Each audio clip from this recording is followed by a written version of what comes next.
Salut à vous les petits chats, ça fait longtemps, ça me fait plaisir de vous revoir. Bon, aujourd'hui, ici, nous sommes aux États généraux. Pourquoi? Parce que moi, j'ai 35 ans. Le président de la République, il a quoi, lui? 40 ans, à peu près? Et j'ai envie de postuler en tant que président de la République. Et je pense que j'ai toutes mes chances. Du coup, aux États généraux, nous allons rencontrer plein de généraux. Et vous savez, ce qui me manque pour postuler en tant que président, ma journée civique. Ouais, je l'ai pas faite. Et en fait, il faut la faire. Et du coup, je ne l'ai pas. Et c'est pour ça que nous sommes ici aux États généraux pour rencontrer tout un tas de militaires et je vais pouvoir valider ma journée et ensuite postuler. Simplement. Allez, on va rencontrer plein de militaires et ça va être chouette. Et des généraux et des générales. Voilà, allez, c'est parti.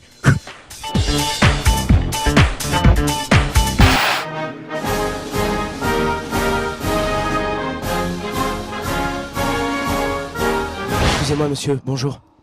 Oui. Vous êtes général d'infanterie? Non, pourquoi? On est aux États généraux. Moi, j'ai besoin d'un tampon pour passer ma journée civique. Je suis attendu là. En général. Attends, mais ils sont pas un peu jeunes là pour être généraux? Ah, c'est les États généraux de la prévention contre le cancer.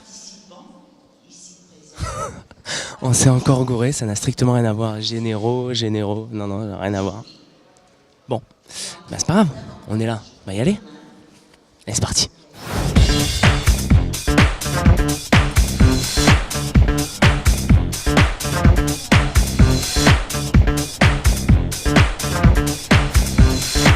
Emily Darlington, bonjour. Bonjour. Enchanté, Tristan de Host TV.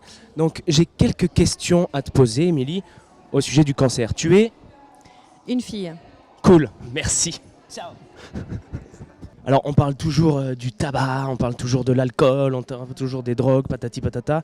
Mais est-ce que le fait juste simplement de respirer de l'air en marchant dans Paris, c'est craignos ou pas? Ah oui, ça certainement. Oui, la pollution atmosphérique, c'est sûr que c'est un facteur de risque, oui, sans conteste. Est-ce qu'il y a une solution? Ça, il faut demander au pouvoir public s'il y a une solution. Ce serait intéressant, peut-être. Les pouvoirs publics. Salut les filles, moi je suis en basket, c'est bon? Non. Monsieur, bonjour. Vous êtes prêts pour votre interview? Toujours prêt. Parce que le sujet c'est quand même un peu lourd quoi. Sur les partouzes. Bah oui, vous aussi, c'est vrai. Ouais, c'est sur ça. Ouais. Non, mais c'est bon, on est sur les bons sujets. Ok. Monsieur Albert Hirsch. Hirsch, pas Kirsch, hein. Non, Hirsch. Hirsch, Ah. ne confondez pas. Ok. On parle de l'alcool, on parle du tabac, on parle de la mauvaise bouffe, on parle de la pollution, on parle des grands requins blancs, mais on ne parle pas du stress. Est-ce que le stress est un facteur important aussi et qui développe des cancers? Alors, je vais me en tirer par une pirouette. Hein. L'alcool, le tabac, la mauvaise bouffe, l'absence d'activité physique, la surcharge, tout ça, ça donne du stress. Et tout ça, c'est lié. Donc, le stress, c'est pas bon pour la santé. Et il est d'accord avec nous que le stress, c'est pas bon. Et moi qui suis un stressé de nature, il va falloir que j'aille cavaler un peu plus, comme ça je me calme un peu. Vous voyez ce que je veux dire? Allez. Et du coup, excusez-moi, mais ça sert à quoi les États généraux? En fait, le problème, c'est de savoir quelles sont les priorités. Tout le monde est d'accord pour faire de la prévention.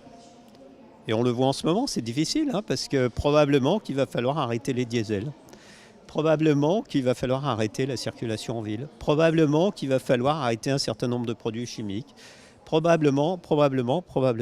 Et donc la question, c'est comment, on fait adhérer la population à cette évolution que tout le monde demande. Et d'autre part, comment on fixe des priorités. Et ces priorités, elles doivent être partagées. Et c'est pour ça qu'on a fait réfléchir les enfants sur ces questions, parce que les enfants, eux, ce qui est très très frappant, c'est qu'ils ne s'embarrassent pas du politiquement correct. Ils disent voilà ce qu'il faut faire, voilà ce qu'il faut faire. Et nous, on voudrait avoir un monde comme ça. Et c'est un monde assez différent de ce qu'on leur propose en fait. Parce qu'on a de plus en plus de malbouffe quand même, de la nourriture industrielle. Est-ce qu'il serait intéressant de sensibiliser les jeunes à leur apprendre à l'école des cours de cuisine ou ce genre de choses? C'est essentiel.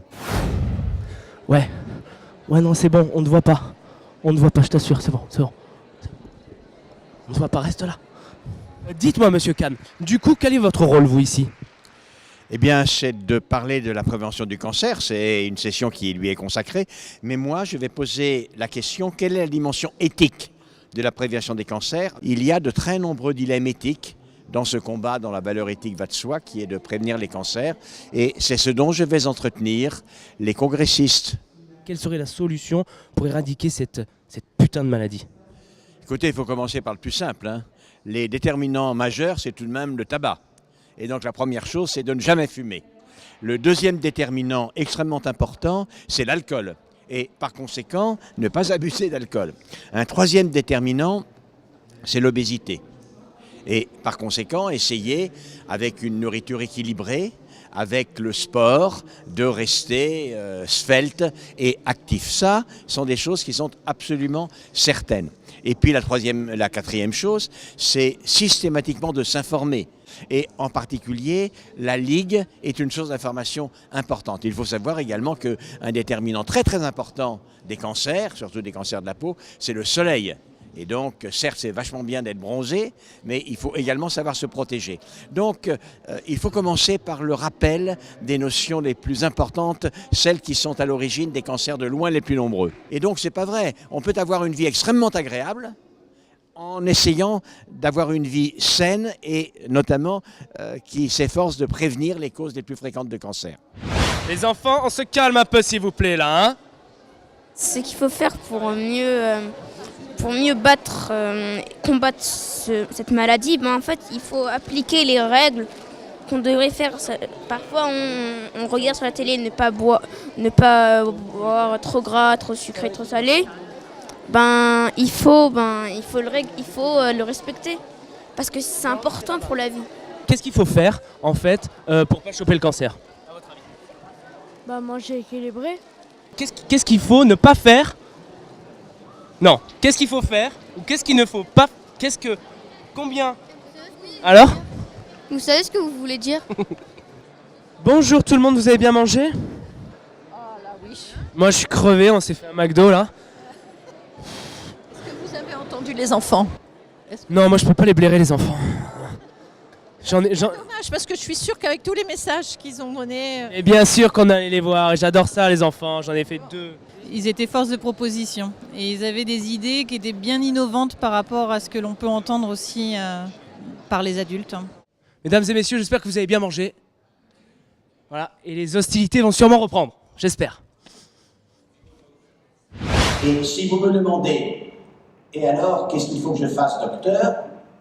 Vous parlant du soleil, vous parlant de l'alcool, vous parlant de l'amiante, vous parlant du tabac, je lui dirais, écoutez, c'est comme ça. Vous parlant des fruits, je vous dirais, moi je ne saurais trop vous conseiller de manger des fruits. Ça ne peut faire que du bien. Pardon. Qu'est-ce qu'il a dit?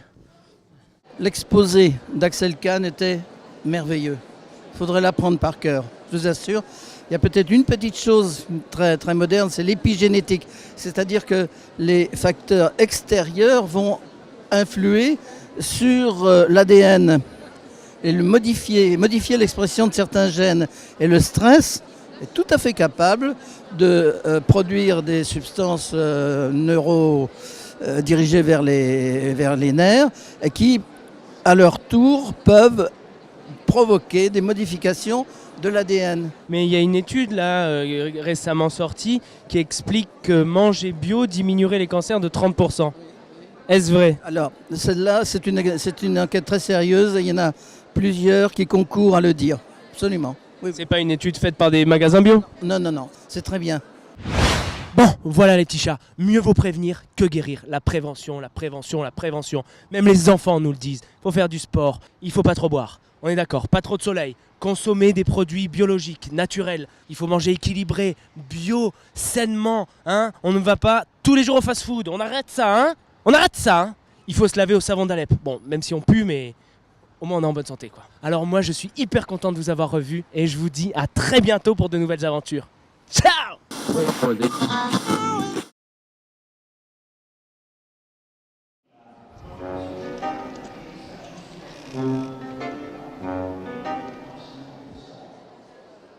Vous auriez pu faire un truc un peu en rapport, quoi.